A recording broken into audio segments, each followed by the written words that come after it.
ఎన్టీఆర్ జిల్లా తిరువూరు నియోజకవర్గ పరిధిలో 2 రోజులుగా కురుస్తున్న భారీ వర్షాలకు వాగులు పొంగి పొర్లుతున్నాయి.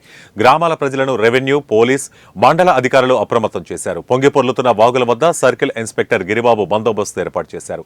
భారీ వృక్షం వర్షాలకు విరిగి రోడ్డు మీద పడటంతో వాహనాల రాకపోకలకు ఇబ్బందికరంగా మారింది. పోలీసు యంత్రాంగం అప్రమత్తంగా ఉండాలని సిబ్బందికి సీఐ గిరిబాబు సూచనలు చేశారు.